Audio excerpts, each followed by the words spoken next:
নমস্কার বন্ধুরা, scenic homestay Bangla চ্যানেলে আপনাদের সবাইকে অনেক অনেক স্বাগত।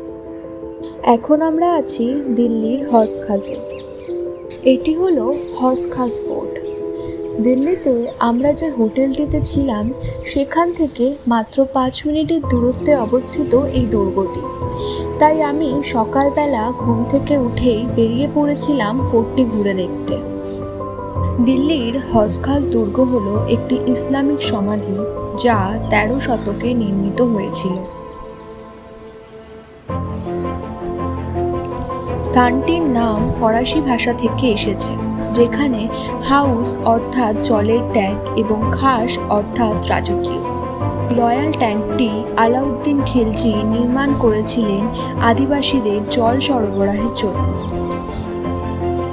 এর প্রাঙ্গণে একটি ছোট মসজিদ, একটি সমাধি এবং একটি জলাধার ও 6 গম্বুজ বিশিষ্ট মণ্ডপ সহ প্রচুর উল্লেখযোগ্য স্থাপনা রয়েছে। এই স্থানটি এখন একটি জনপ্রিয় পর্যটন কেন্দ্রে পরিণত হয়েছে।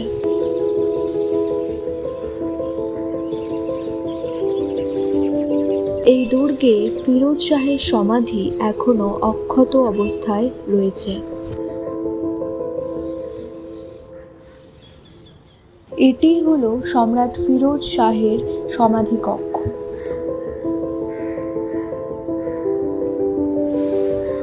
এখানে সম্রাট ফিরোজ শাহের সমাধি ছাড়াও অন্যান্য তুগলক বংশের সম্রাটদের সমাধিও রয়েছে।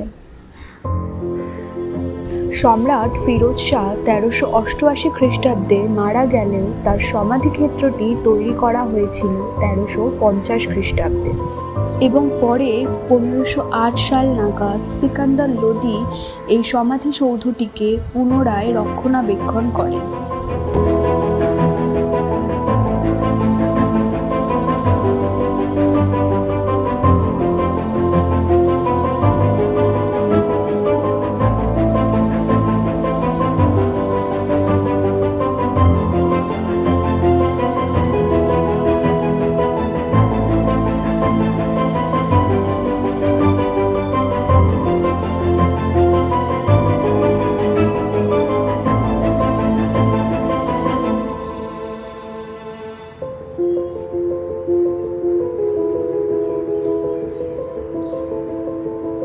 এখান থেকে আপনারা সমগ্র লেকটিকে দেখতে পাবেন এবং সূর্যাস্ত উপভোগ করার এটি হলো একটি আদর্শ জায়গা।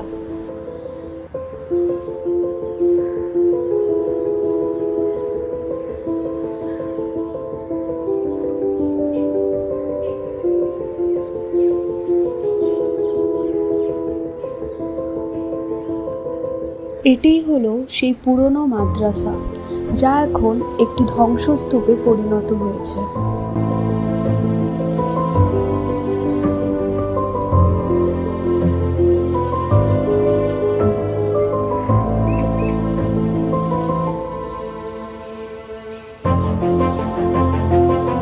বর্তমানে ধ্বংসস্তূপে পরিণত হওয়া এই হজ খাস দুর্গটি আজও মধ্যযুগীয় ইতিহাসের সাক্ষী হয়ে মাথা তুলে দাঁড়িয়ে রয়েছে।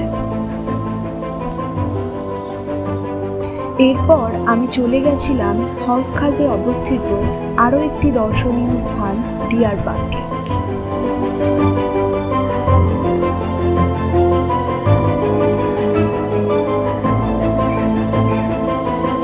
ডিয়ার পার্কটি আদিত্যনাথ ঝা ডিয়ার পার্ক নামেও পরিচিত। এটি দিল্লির একটি প্রাকৃতিক উদ্যান যা দক্ষিণ দিল্লির হজ খাসে অবস্থিত। এটি বিখ্যাত সমাজকর্মী আদিত্যনাথ ঝায়ের নামে নামকরণ করা হয়েছিল।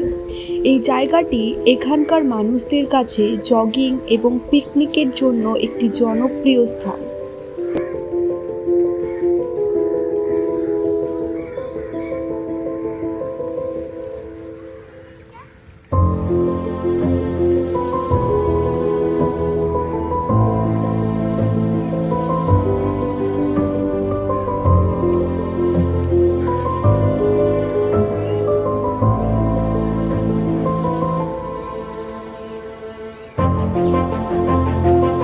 হাঁটতে হাঁটতে হঠাৎ পার্কের ভেতরে এই স্থাপত্যটি চোখে পড়ল।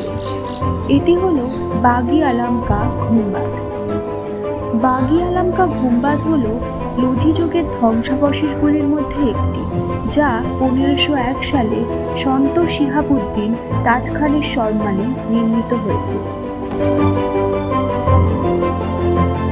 এই ডিয়ার পার্কটি এবং এর সংলগ্ন রোজ পার্কটি হল দিল্লির বৃহত্তম সবুজে ভরা স্থানগুলির মধ্যে একটি, তাই এদের সম্মিলিতভাবে দিল্লির ফুসফুসও বলা হয়ে থাকে। দিল্লির যান্ত্রিকতা ও ব্যস্ততাকে দূরে রেখে আপনারা যদি প্রকৃতির মাঝে কিছুটা সময় কাটাতে চান, তাহলে এই পার্কে আসতে পারেন।